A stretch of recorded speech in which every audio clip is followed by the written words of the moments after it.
Bom dia, pessoal. Hoje, então, nós vamos fazer um comentário a respeito do assunto da aula 2. Os tópicos que vamos abordar serão relacionados a símbolos e abreviações que são importantes dentro da química, fórmulas químicas, estruturas representativas de moléculas de Lewis, cátions e íons, eletronegatividade de Linus-Pauling, ligação covalente polar e apolar, efeito indutivo, efeito mesomérico e alguns tipos de reações. Essa aula ela é importante porque tem vários conceitos que são básicos para compreendermos como as reações orgânicas se comportam. Vamos passar então para o slide 2. Então, em termos de representatividade de um átomo, nós temos sempre o símbolo do átomo que está na tabela periódica.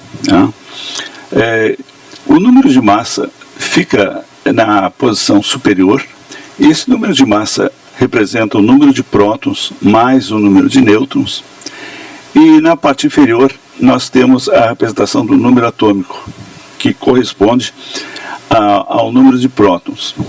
Em geral, o número de elétrons da eletrosfera que circunda o núcleo é idêntico ao número de prótons. Aqui temos uma representação no qual o número atômico do carbono é 6, ou seja, ele tem 6 prótons e 6 elétrons, e aqui diz que o número de massa é 14, então ele é o isótopo.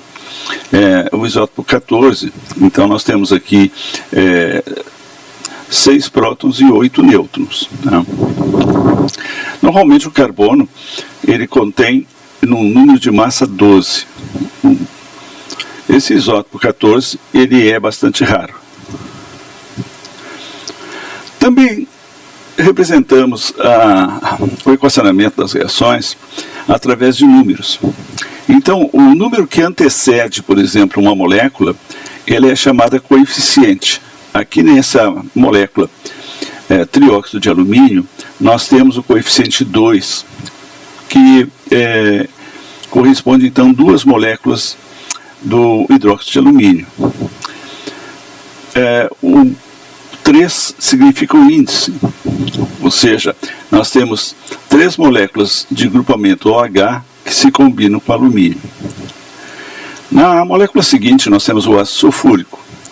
Nós temos também o coeficiente que vai na frente, é o 3, e o índice aqui desses 3 átomos para o hidrogênio nós temos 2 hidrogênios, 1 átomo de enxofre e 4 átomos de oxigênio, o que vai levar a esses produtos pelo equacionamento, pelo balanceamento da reação.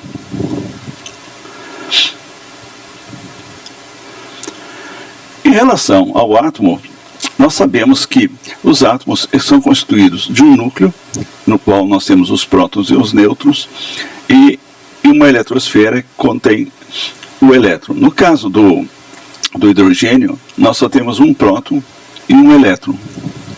Já para o hélio, nós temos 2 prótons, 2 nêutrons e 2 elétrons. Aqui no exemplo seguinte, nós temos o átomo de sódio, que contém, deixa eu ver, nós temos aqui, então 13 prótons e 13 nêutrons. E nós temos aqui a camada eletrônica do átomo de sódio. Então, na representação da tabela periódica, nós vamos pela ordem do número atômico. Então, nós temos o hidrogênio, que tem um orbital 1s, que contém um elétron. Depois nós temos o hélio, que contém no orbital 1s 2 elétrons. O lítio já contém 3 elétrons. Então, ele tem um orbital 2s1, já é o orbital 2, sendo que os orbitais s são todos de simetria esférica. Então, descendo mais adiante, aqui nós temos o carbono, que tem, além do orbital 1s, o orbital 2s e o orbital 2p. Aqui ele está na representação fundamental, mas seria, na verdade, 2s1, 2p3. Seguindo aqui, nós temos, por exemplo, já no orbital, já no caso do sódio, nós temos, na verdade, 11 elétrons sódio. E nós temos, então, o orbital 1s, 2s, 2p e o orbital 3, o orbital 3s1. Então, o sódio tem um elétron no último nível. E assim por diante.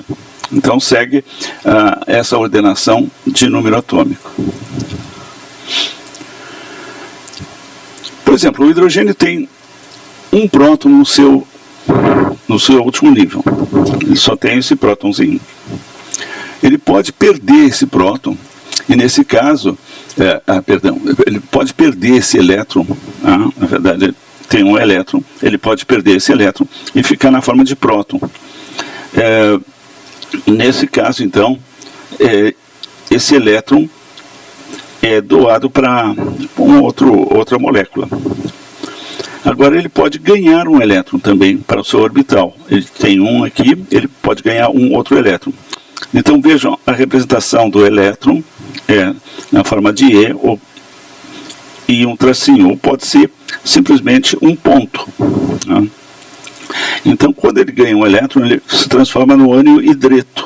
Nós temos esses dois elétrons que formam um par e a carga negativa. Então, quando nós temos um ânion, nós representamos por uma carga negativa. Quando nós temos um cátion, nós representamos por uma carga positiva. O átomo de hidrogênio, de oxigênio tem dois elétrons desemparelhados, que pode formar uma ligação. Portanto, nós vamos adicionar dois átomos de hidrogênio com um elétron para formar uma molécula de água. O nitrogênio tem 3 elétrons desemparelhados, então ele pode formar 3 ligações. Então, se nós adicionarmos 3 moléculas de hidrogênio, nós vamos levar à formação da amônia.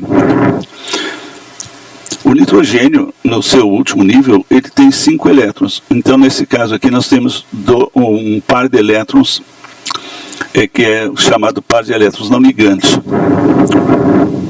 O carbono tem 4 elétrons para fazer a ligação.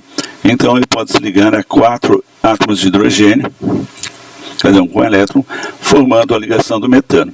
Observe, então, que a tendência é sempre os átomos com elétrons desemparelhados se ligarem para se estabilizarem. E agora vamos formar uma ligação aqui que nós chamamos de ligação sigma. Então nós podemos representar essas formas com um par de elétrons, como é a representação de Lewis, ou através de um tracinho. E nesse tracinho, então, está compreendido 2 elétrons. Então, as ligações químicas levam à formação de moléculas cujo objetivo é a estabilidade. Assim, por exemplo, o hidrogênio contém um elétron no seu último nível, tende a se combinar com outro elétron para formar uma molécula, H2. Então, esse par de elétrons gira em torno dos orbitais dos 2 átomos de hidrogênio. Então, nós temos o que nós chamamos de compartilhamento de elétrons. Então, moléculas são combinações de 2 ou mais átomos. Por exemplo, no caso do oxigênio, nós combinamos 2 átomos de oxigênio e formamos uma molécula. O gás carbônico, nós temos 3 átomos, 2 oxigênios e um carbono. Já na molécula da glicose, nós temos 3 átomos diferentes. Nós temos 6 carbonos, 12 hidrogênios e 6 oxigênios. O que faz com que essas moléculas se unam? Bom, elas podem se unir através dessa ligação covalente, que é o compartilhamento do par de elétrons, ou através da ligação iônica. O objetivo é sempre a estabilidade do átomo. E a estabilidade desse átomo depende do número de elétrons na última camada. que é a regra do octeto. Por exemplo, o flúor, ele possui 5 elétrons, melhor dizendo, 7 elétrons no orbital 2. E se ele adquirir mais um elétron, ele vai ficar com 8. E o 8 é o número de estabilidade para o orbital 2. O sódio, que contém 11 elétrons no seu último nível, ele tem no orbital 3, né, que comporta 18 elétrons, somente um. Nesse caso, para o sódio seria interessante se ele perdesse esse elétron e ficasse com essa estabilidade aqui, no qual ele tem no orbital 2, 8 elétrons. Portanto, os metais, por exemplo, metais alcalinos terrosos, têm tendência a perder o elétron, ser um doador de elétrons, para produzir um composto mais estável. Em termos de símbolos e abreviações, é muito usual na química se utilizar esses símbolos que são padrões. Por exemplo, um ponto, como esse aqui, representa um elétron. Nós podemos representar o elétron dessa forma ou dessa. Isso aqui significa um elétron. Se nós tivermos 2 pontos, um par de pontos, significa um par de elétrons. O sinal positivo ele pode estar dessa forma ou circulado e representa um cátion. A mesma coisa é o sinal negativo, que representa um ânion. Quando num átomo tem um elétron desemparelhado, nós chamamos isso de radical livre. Ou seja, ele tem um elétron que tem tendência a se combinar. Então, a presença de só um elétron é chamada de radical livre. Esse símbolo delta positivo é quando o átomo está parcialmente positivo.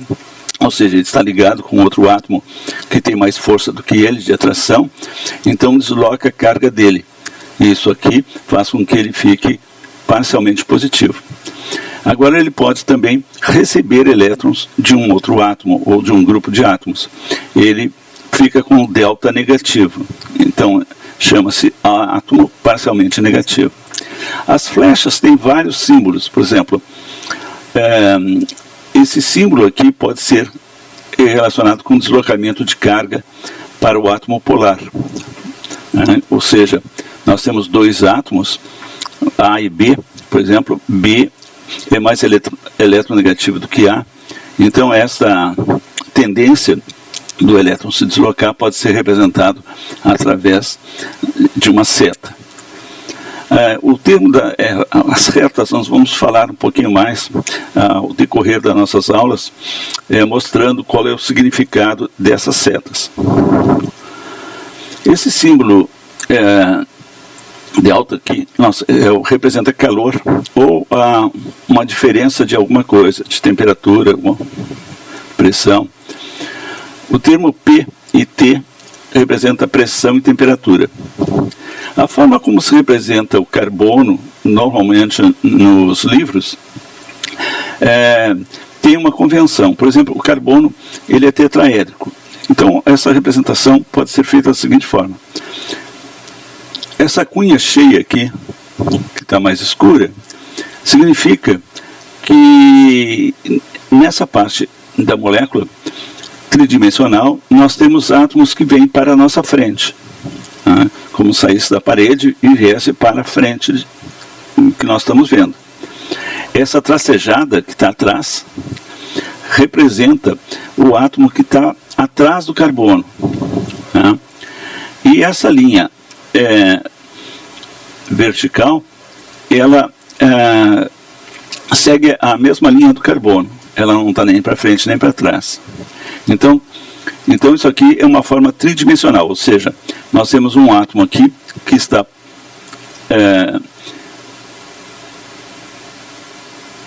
paralelo ao carbono. Nós temos 2 átomos que estão para frente do carbono e um átomo que está para trás. Como havíamos falado antes, nós representamos os átomos através de símbolos. Na tabela periódica nós temos todos os símbolos dos elementos químicos. Então, para o magnésio Mg, para o ferro Fe, para o carbono C, para o oxigênio é O, e assim por diante. Quando nós temos 2 na frente do cloro, significa que esse coeficiente 2 são 2 átomos são 2 cloros. 2 cloros, não é uma molécula, são 2 cloros. Aqui nós temos uma fórmula química, nós temos 2 elementos, por exemplo, cloreto de sódio, ou cloreto de potássio, enfim, que representamos dessa forma. Como eles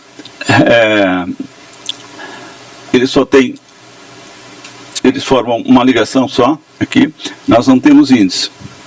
No caso do oxigênio, que tem 2 elétrons emparelhados, ele está ligado com 2 hidrogênios. Nós vamos encontrar fórmulas de 2, 3, 5, até mais átomos que estão ligados entre si. No caso, por exemplo, aqui nós temos 3 átomos diferentes, é o ácido nítrico. Nós temos o hidrogênio, o nitrogênio e o oxigênio. Aqui nós temos o dicromato de potássio. Nós temos o potássio, o cromo e o oxigênio. Aqui nós temos uma molécula simples, que é o oxigênio. Normalmente não se escreve o coeficiente 1 na frente do oxigênio. A molécula de oxigênio é representada somente por O2. Mas se for mais de uma molécula, nós então escrevemos 2, 3, que vai representar o coeficiente, ou seja, o número de moléculas que estão reagindo. Nós temos moléculas que são diatômicas, por exemplo, que são iguais, por exemplo, oxigênio, hidrogênio, ou moléculas diferentes, por exemplo, o HCl, ou no caso, por exemplo, do cloreto de sódio. Podemos ter moléculas triatômicas, por exemplo, com 3 átomos, é o caso da água, ou moléculas que têm vários átomos entre si, é o caso do potássio, do cromo e do oxigênio no cromato de potássio. Então aqui nós temos 3 átomos diferentes. Então nós podemos representar os elétrons que fazem as ligações simplesmente pelos pontos, ou seja, o oxigênio ele é bivalente, ele pode então se ligar a 2 átomos, então nós podemos representar através desses dois elétrons, ou um par de elétrons. O carbono, ele é tetravalente, podemos representá-lo dessa forma. Assim, podemos fazer também o mesmo com o hidrogênio, que é monovalente. As fórmulas de Lewis. Lewis foi um químico que muito contribuiu para a química. Ele foi indicado até a prêmio Nobel. Então, Lewis propôs, então, por exemplo, que a formação de uma molécula poderia ser representada através da união de 2 elétrons. No caso, por exemplo, do átomo de oxigênio, o oxigênio tem 2 elétrons para formar a ligação. Então, se nós adicionarmos mais um oxigênio, nós vamos formar uma molécula. Aqui, então, nós temos uma ligação entre esses 2 elétrons com esses outros 2 elétrons aqui. Assim, a molécula do cloro pode ser representada através dessa ligação covalente aqui. A molécula do nitrogênio. O nitrogênio tem 3 elétrons para formar a ligação, então ele forma 3 ligações entre si. No caso da molécula da água, por exemplo, nós temos o oxigênio tem 2 elétrons para formar a ligação, se liga com os 2 hidrogênios. No caso da amônia, então, como tem 3 elétrons, ela pode se ligar com 3 hidrogênios. No caso do metano, tem 4 elétrons e pode formar 4 ligações. Agora vamos dar uma revisada na parte de eletronegatividade. Essa eletronegatividade, ela teve uma influência muito grande, uma contribuição enorme de Linus Pauling. Linus Pauling foi um químico que atribuiu, entre outras contribuições que ele fez na química, ele atribuiu valores de eletronegatividade aos átomos que são extremamente importantes para nós sabermos se uma ligação entre dois átomos diferentes vai ser uma ligação covalente ou se vai ser uma ligação iônica. Esses valores ele atribuiu ao valor de menor eletronegatividade ao césio e o valor de maior eletronegatividade ao flúor.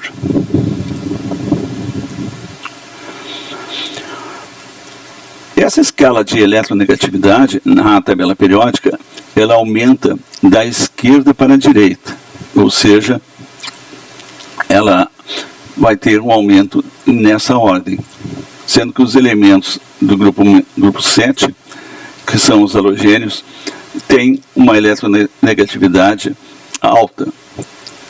E ela também aumenta de baixo para cima. Então, relembrando, a eletronegatividade na tabela periódica, ela aumenta da esquerda para a direita e de baixo para cima.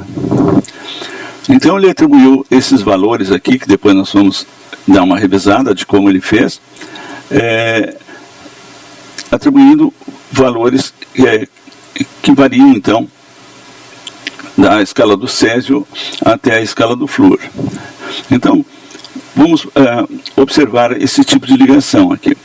Aqui nós temos uma ligação carbono-carbono. Essa ligação carbono-carbono, se nós olharmos na tabela periódica, o carbono tem valor 2,5. Então, cada carbono tem valor 2,5, portanto, se par de elétrons aqui da ligação, ele não está tendendo para nenhum dos carbonos.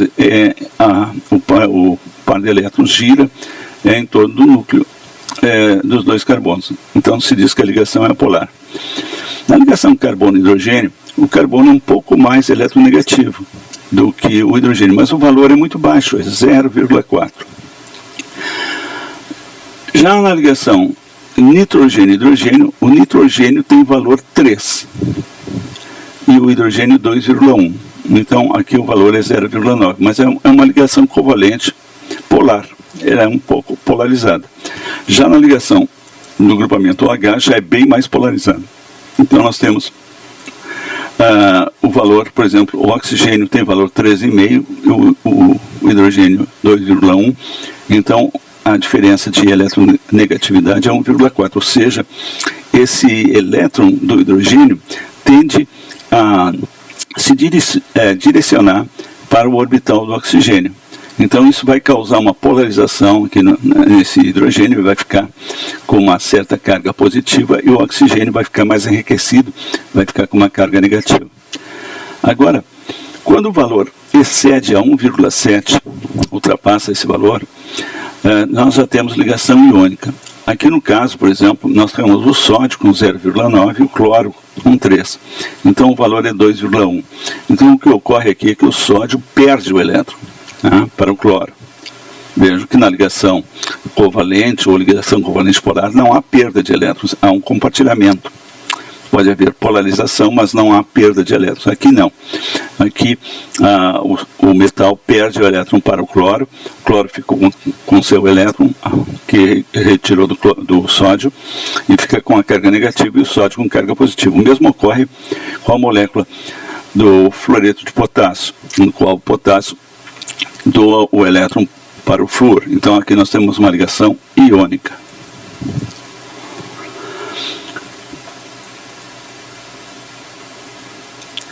Então, o lítio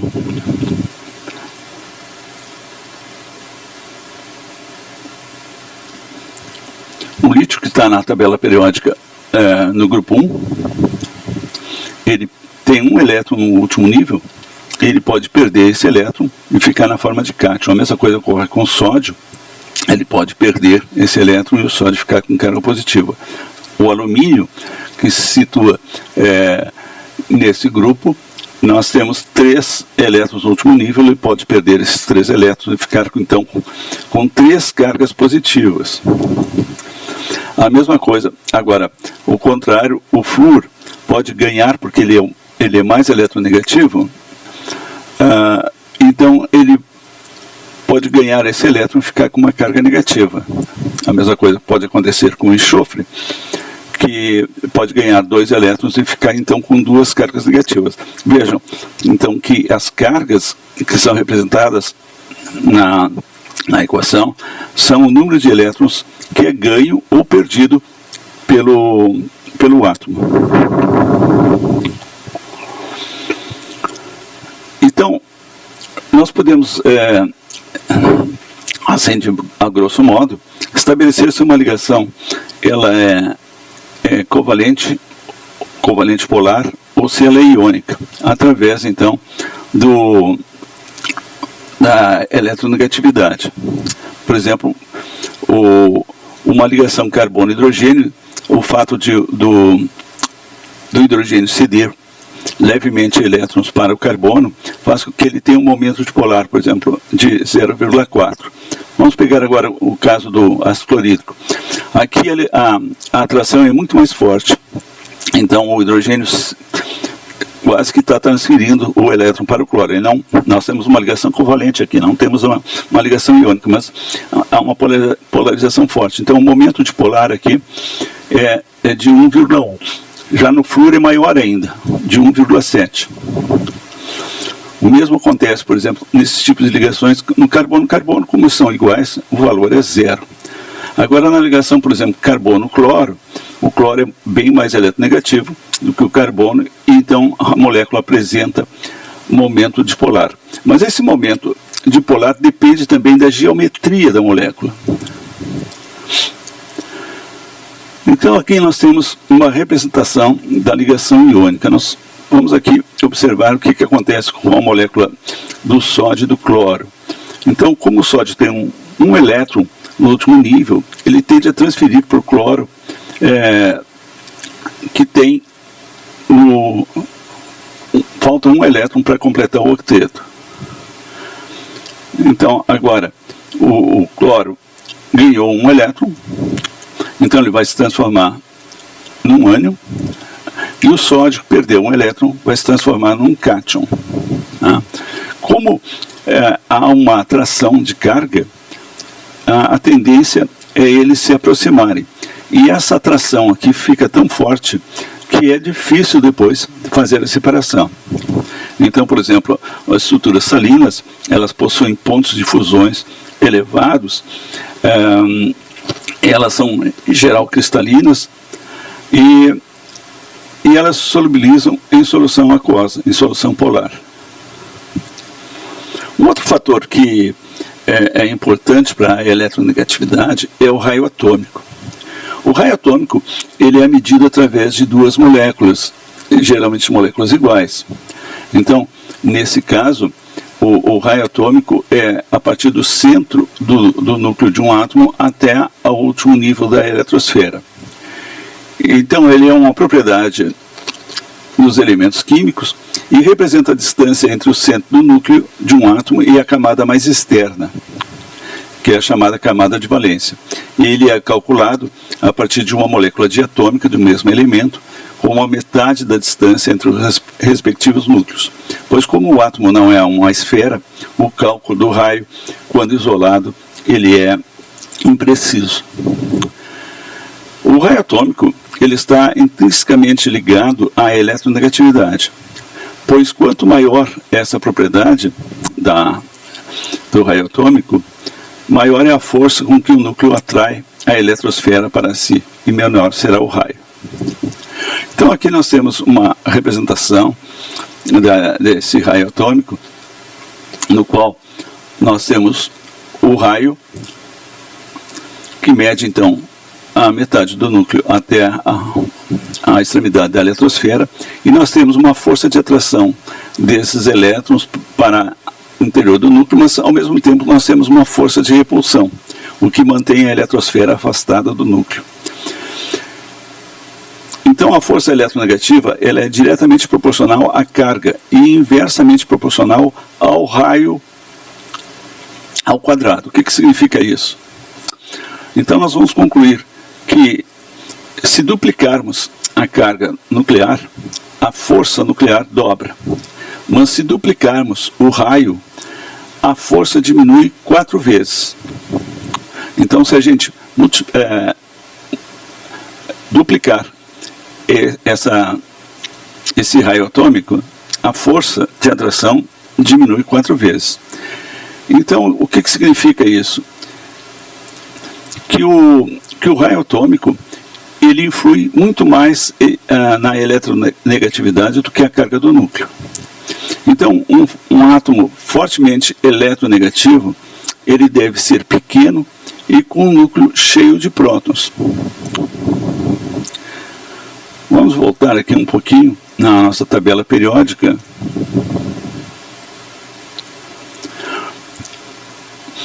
Vamos observar aqui, por exemplo, o flúor é o elemento mais eletronegativo. Por que o flúor é o elemento mais eletronegativo? Porque ele tem um raio atômico pequeno e ele é cheio de prótons. Tá? À medida que nós aumentamos o raio atômico, por exemplo, no cloro, o cloro aqui já tem 17, o bromo 35 e o iodo já tem 53 elétrons, nós observamos que a eletronegatividade diminui. Então, se nós aumentamos o raio atômico aqui, a eletronegatividade diminui. Então, o que faz com que um átomo seja fortemente eletronegativo? Que ele tenha um raio pequeno e que tenha uma boa carga de prótons no seu núcleo.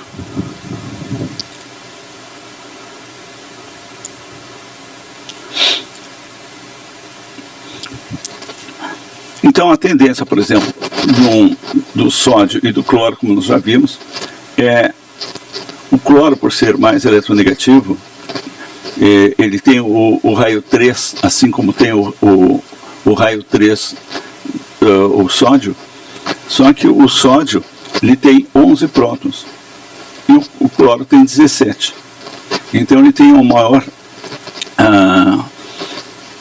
maior densidade de prótons no seu núcleo e o cloro é mais negativo do que o sódio. Então a tendência é o sódio perder elétrons para o cloro.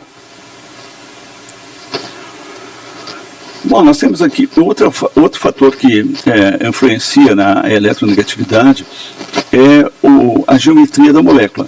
Mas nós podemos entender, por exemplo, como é que essa geometria ela está orientada seguindo as seguintes regras. Então, a regra é o seguinte, nessa estrutura de Lewis, contar o número de átomos ligados ao átomo central. Então, nós contamos o número de átomos ligados ao átomo central. Vamos pegar aqui o caso da molécula do metano. Nós temos quantos átomos estão ligados a ele? 4. Contar o número de pares de elétrons não ligados ao átomo. Então, nesse carbono aqui, nós não temos nenhum elétron que seja elétron de não valência. Todos os elétrons do carbono estão ligados. Portanto, nós temos 4 átomos ligados a ele e nenhum elétron desemparelhado. Então, nesse caso, nós vamos verificar aonde ele está.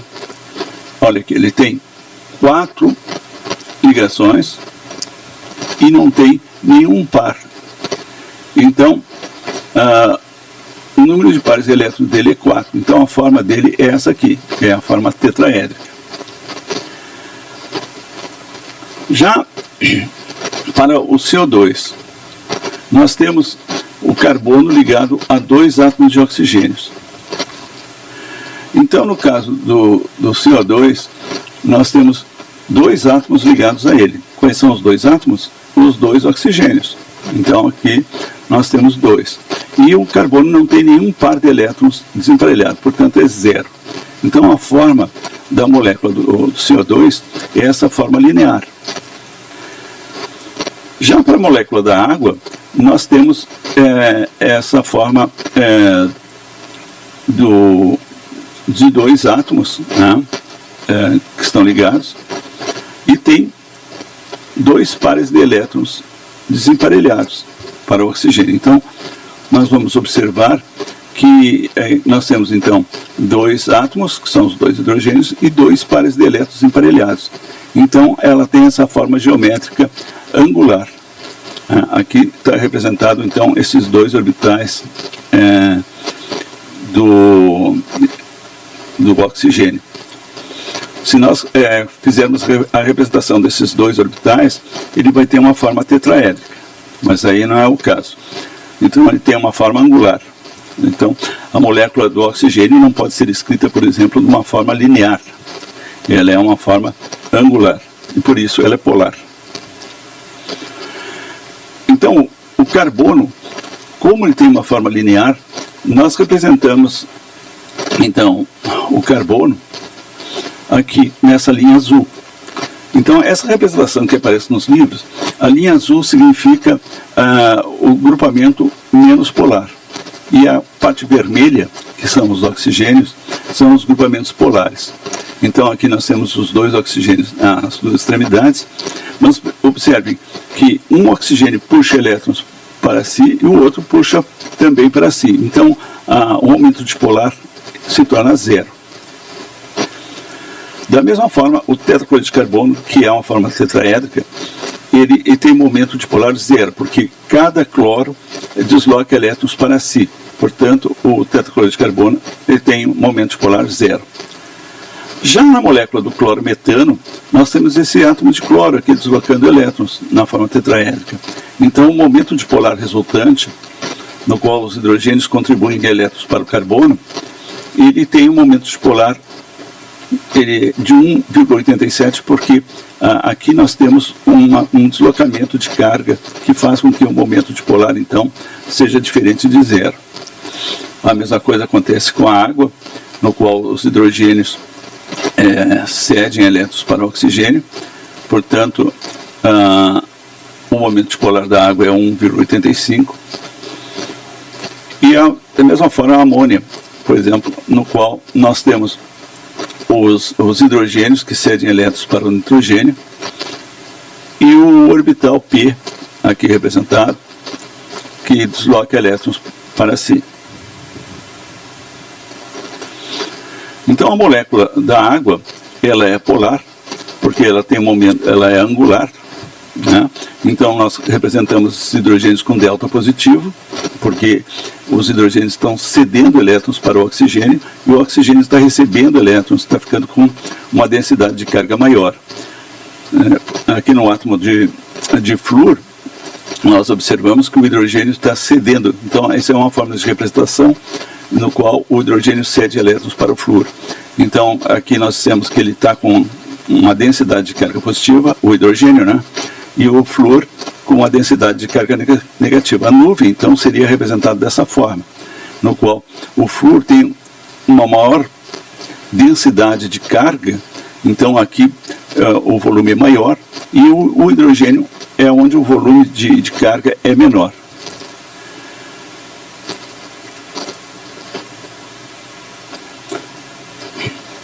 A forma que se representa o potencial eletrostático é sempre no sentido de que o vermelho tem a carga negativa, né?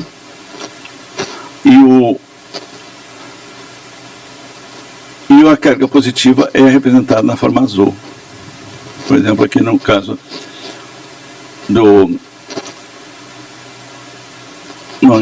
do hidreto de lítio, o hidrogênio recebe o elétron do lítio com maior densidade, ele fica com um volume maior e ele é mais eletronegativo. Quando a molécula é totalmente apolar, a representação é na cor verde. Aqui nós temos a representação do ácido fluorídrico, no qual o hidrogênio está com uma densidade de carga pequena, ele está na forma azul, e o flúor está na forma vermelha. Agora vejamos o que esses efeitos causam, por exemplo, nas moléculas orgânicas.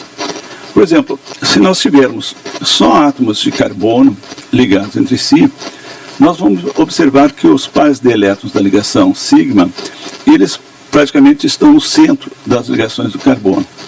Mas se nós adicionarmos, por exemplo, um átomo mais eletronegativo, a gente observa um deslocamento do elétron na direção do átomo mais eletronegativo. Então nós podemos representar isso através dessas setas, né?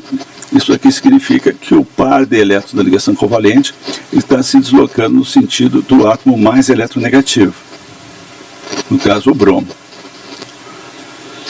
Então, nessa outra representação, nós temos o cloro, no qual os dois átomos de cloro, que são perfeitamente iguais, eles compartilham o par de elétrons. Então, esse par de elétrons está na nuvem eletrônica aqui da ligação. Agora, quando nós temos esse hidrogênio ligado com o cloro, aqui o cloro é mais eletronegativo do que o hidrogênio. Então, o hidrogênio está cedendo elétrons, de certa forma. Vamos imaginar assim uma corda, que nós temos dois elementos em cada extremidade. Aquele elemento que for o mais forte, a tendência dele é puxar essa corda para si. Então é mais ou menos o que ocorre no caso, por exemplo, dessas ligações polares, no qual o hidrogênio vê o par de elétrons sendo deslocado, não para dentro do orbital do cloro, mas para a proximidade do orbital do cloro. Então o cloro forma uma zona eletronegativa com maior densidade e o hidrogênio com uma densidade menor. Então essa transmissão do efeito, ela é feita, por exemplo, através de um átomo mais eletronegativo, que pode ser um halogênio, no qual o átomo que está ligado diretamente ao grupo eletronegativo é o que sente mais força.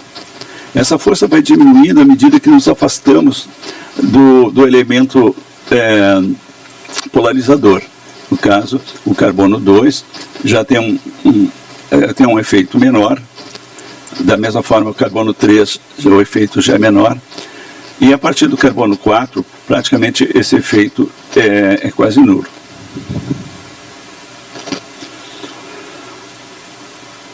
Então aqui nós temos uma ligação carbono-carbono, que é uma ligação neutra, que o par de elétrons está girando no centro das duas ligações, e quando nós colocamos, por exemplo, um elemento eletronegativo, esse par de elétrons tende a se deslocar. Então nós chamamos o flúor, ele é elétron-atraente ou eletro-aceptor.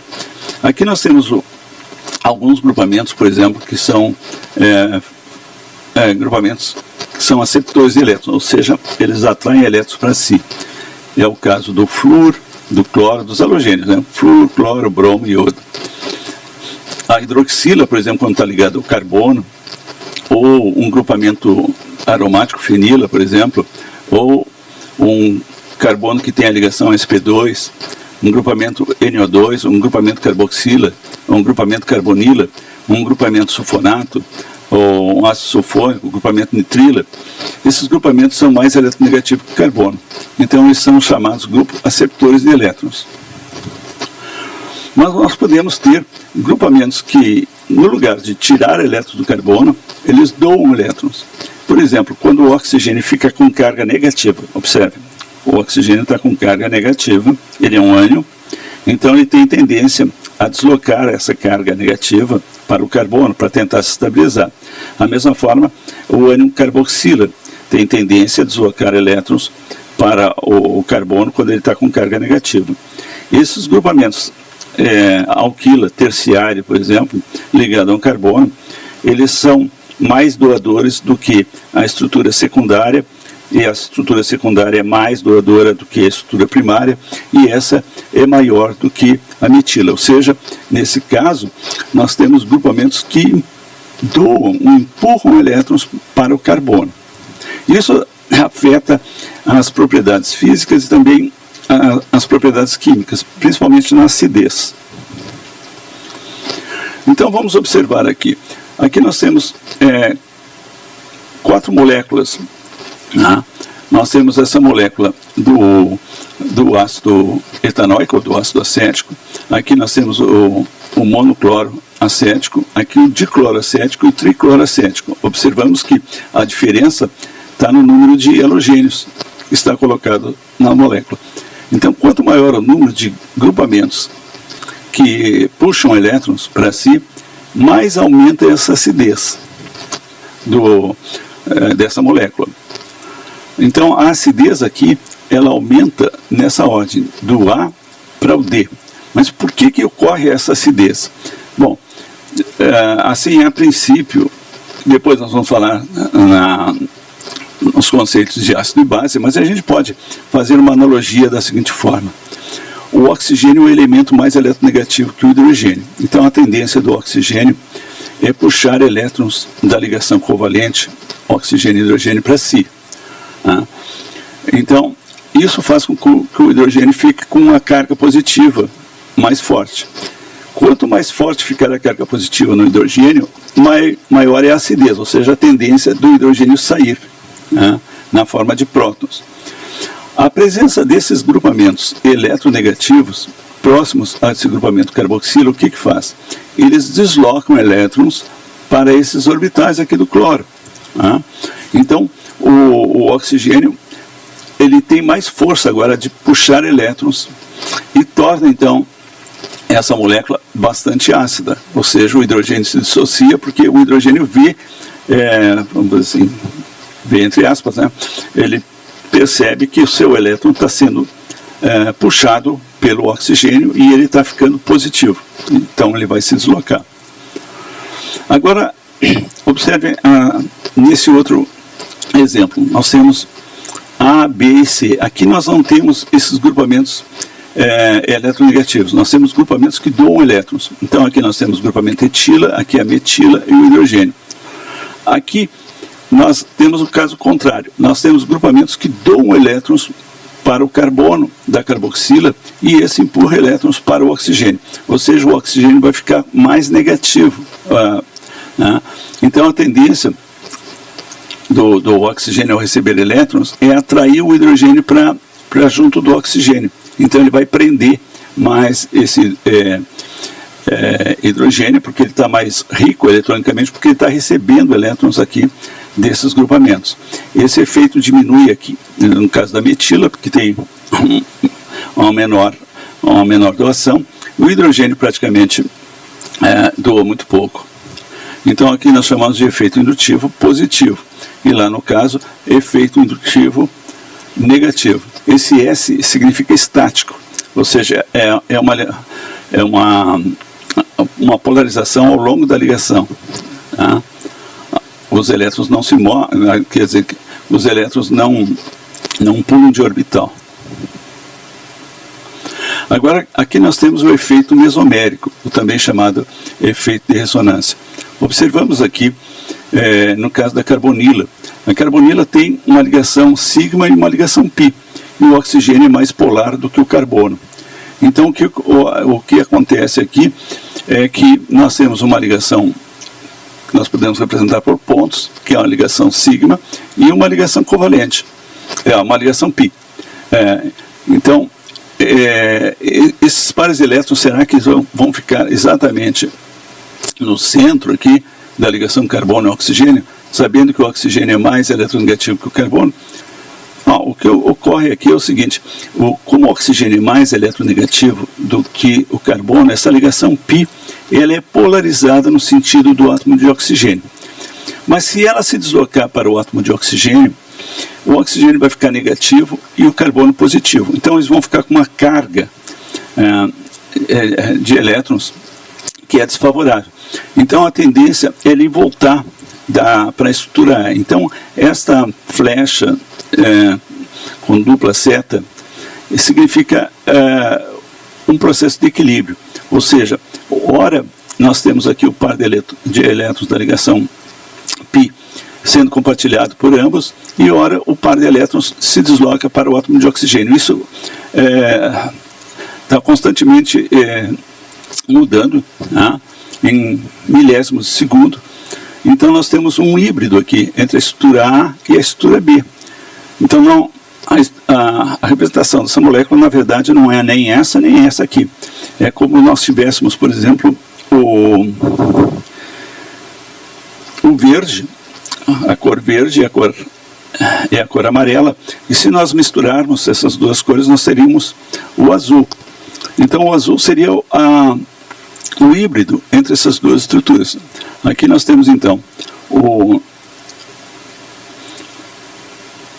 essa representação, no qual está dizendo que o par de elétrons tende a se deslocar para o orbital do oxigênio, tornando o orbital com uma carga negativa e o carbono com uma carga positiva. Ou seja, o carbono fica polarizado e o oxigênio polarizado. Mas vejam que o par de elétrons aqui não está representado em cima do átomo de oxigênio. Ele não tem carga negativa, ele tem uma densidade de carga, uma tendência a puxar elétrons para si. Então, se nós colocarmos esse grupamento carbonila em uma molécula, por exemplo, que tem uma ligação π, o que vai se observar é que esses elétrons agora vão mudar de posição, ou seja, o par de elétrons migra para cá, do carbono 3 para o carbono 2, vai formar uma ligação π, e aqui nós temos o par de elétrons deslocando para o oxigênio. Então, aqui mudou aqui a posição da ligação π, que estava entre o carbono 2 e o carbono 3, agora nós temos entre o carbono 1 e o carbono 2. O carbono 3 ficou positivo e o carbono 1 ficou negativo. A forma de representar isso, na verdade, é dessa forma, dizer que há uma polarização nesse sentido, que os elétrons π tendem, então, a se deslocar ao longo da ligação. Isso nós chamamos de efeito mesomérico ou efeito de ressonância. O efeito de ressonância, o efeito mesomérico, é o deslocamento da ligação π ao longo da ligação. Então aqui, diferentemente do caso anterior, aqui nós temos deslocamento dos elétrons π no sentido do orbital do átomo mais eletronegativo, e formando então um equilíbrio entre as duas situações. Vamos falar um pouquinho sobre modelos genéricos de reações orgânicas. Então nós podemos dizer que nós temos reações, as principais reações são chamadas reações de adição, reação de substituição e reação de eliminação.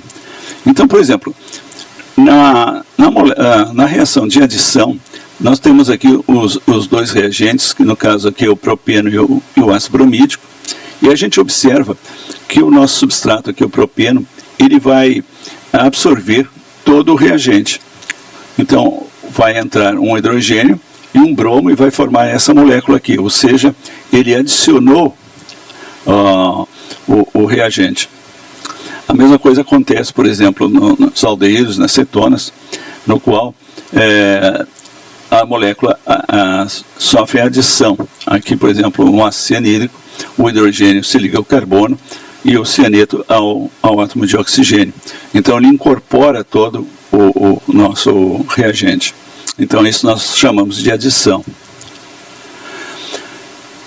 Já nas reações de substituição nós temos uma troca, por exemplo, de um átomo para o outro. Aqui nós temos, por exemplo, o caso do etano, em presença do cloro, nós simplesmente trocamos o hidrogênio por um cloro. Então houve um processo de substituição. A mesma coisa, por exemplo, aqui na molécula do benzeno, trocou o hidrogênio pelo cátion NO2, formando então essa molécula do nitrobenzeno. Agora, já nas reações chamadas de eliminação, o que nós temos é que o nosso substrato perde um átomo ou um grupo de átomos ou de moléculas, e forma um composto com menor massa molecular. Ele perde, então, esses grupamentos, então a gente chama de processo de eliminação. É o caso aqui da molécula do propanol, que em presença de meio ácido, ele forma o propeno, né? Então forma uma ligação dupla, não tem mais o hidrogênio, não tem mais a hidroxila, que vão formar a água. Em termos de cisão ou ruptura das ligações, nós podemos ter rupturas ou cisões ditas homolíticas. Nesse caso, nós temos o rompimento por igual entre os dois átomos, por exemplo, no caso do cloro ou no caso do metano, no qual fica cada um com um elétron no seu orbital. Quando nós havíamos comentado, quando fica com esses elétrons livres, nós chamamos de radical livre. Esse tipo de moléculas são bastante instáveis e eles normalmente tendem a se combinar rapidamente.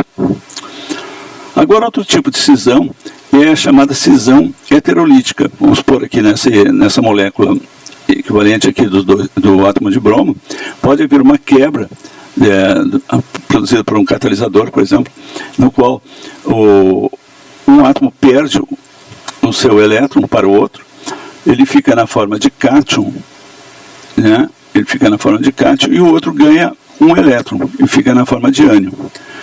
Então, aqui houve uma ruptura chamada ruptura heterolítica. Nos ácidos, isso é bastante comum. O hidrogênio perdeu o elétron para o oxigênio, então o hidrogênio fica com carga positiva e o ânion carboxilato fica com a carga negativa. Então, existem dois tipos de rupturas, chamada homolítica e heterolítica. Pessoal, então, muito obrigado por ter assistido essa atividade. Eu peço que leiam o texto e respondam ao questionário. Até a próxima semana e muito obrigado.